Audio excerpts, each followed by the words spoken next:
Ako sobrang excited talaga, like 1,000%. Kasi, Wow, 1,000% talaga. kasi gusto ko makita yung outcome ng mga pinagagawa naming scenes na kapag yung tahi-tahi na siya, gusto ko makita. Ako naman super excited din ako talaga kasi first namin din to, first movie and first movie ko talaga overall. So, syempre may kaba ng konti but mas overall excited kasi ang ganda talaga ng story and I'm sure many of you guys will be able to relate. Without spoiling, Ay, mahirap magsalita. yun nga eh. I would say short summary of the film is that I like to say it just showcases the journey of love really. From young love to mature love and the challenges and the ups and downs of that comes with loving and relationships. That's yung character. Yung character. Short description. Eh, Ako yung explain mo muna yung character. summary Hindi, niya. kagaya din sa kanya. Okay. Copy-paste. Okay, short summary, ikaw muna. Sa character ko. Mm. Sa character ko, si Luna, parang hindi siya welcome tumanggap ng love. Not until pinaramdam ni Rafi na, uy, ganito pala yung pakiramdam na may nagkikare sa'yo, may nagmamahal sa'yo, gayon. So, binago ni Rafi yung pananaw ni Luna sa love.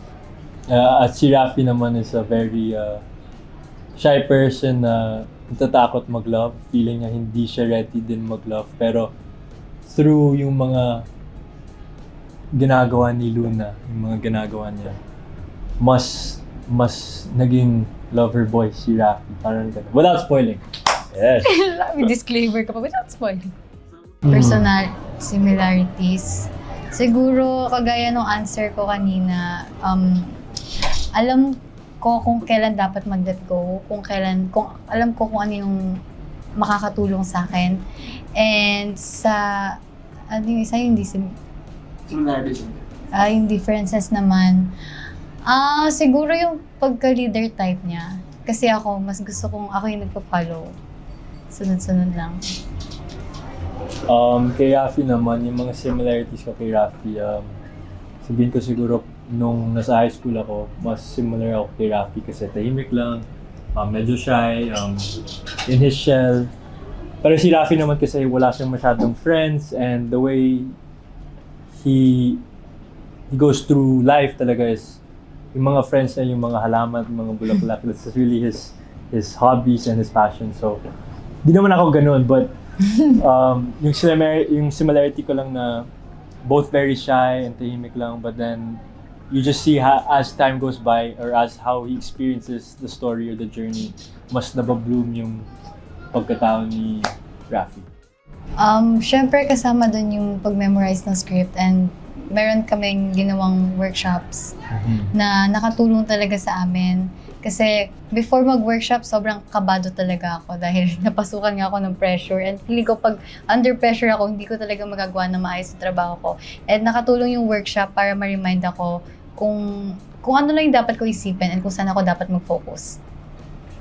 Yes, prior to shooting the film, we were able to do numerous workshops with Sir J. Cruz. Maraming salamat. And yun nga din, I think it's more on understanding talaga the process or the story, the journey or how things are constantly changing within the characters' minds. I think it's important to understand that. Ako, wala akong na-discover kay Ash kasi na-discover ko na lahat.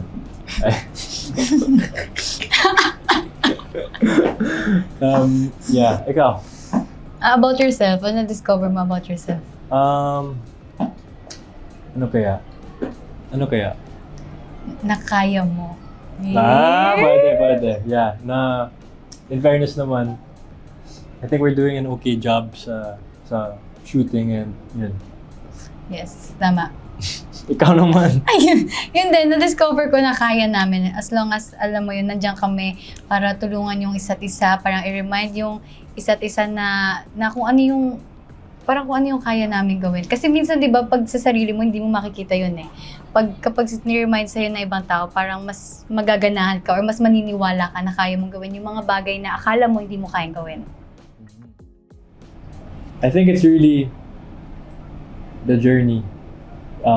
Kaya na ko pang inuulit yan, it's about the journey, really. It's about the journey. Kasi in this story naman, it's not like two very typical people. You know, they have their own boundaries and their own sets of challenges that not every film the characters have the same challenges and set of boundaries and set of storylines, but I think dito kasi it sets it apart with just how the characters are written. You know, how Rafi is as a person, where he's tahimik, medyo shy, medyo awkward din, and si Luna who's confident, independent, mga ganyan.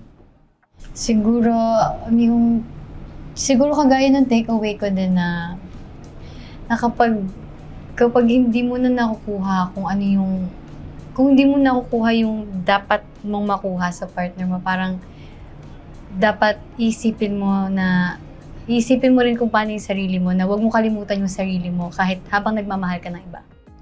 Yes, sa suporta po, grabe yung suporta na natatanggap namin simula una hanggang ngayon. Mas dumami pa, kaya maraming salamat po sa walang sawang suporta nyo sa amin, sa binibigay nyo sa aming effort, love, time. Sobra po yun. Kaya maraming salamat po. Yes, maraming salamat sa inyong lahat that have supported us in this journey from the start and even up to now. Truthfully, we wouldn't be here where we are today without the support of all of you and everything that you guys do for us. These things do not go unnoticed, and we really appreciate and cherish the things that you guys do for us. And it really means the world to us pag nakakita namin yung mga edits or yung mga projects or yung mga edits, projects, and even yung mga drives and all that you guys do for us. It's the effort, it's unmatched, and kami naman, we want to give the best effort that we can and work to give you guys what you guys deserve for all the things that you guys do for us. So maraming salamat. At lastly, we're inviting you all to watch Minamahal, Isang Daan Bulaklak para kay Luna, showing this September 24 in cinemas nationwide. So please, abangan nyo na lang. Minamahal! Okay.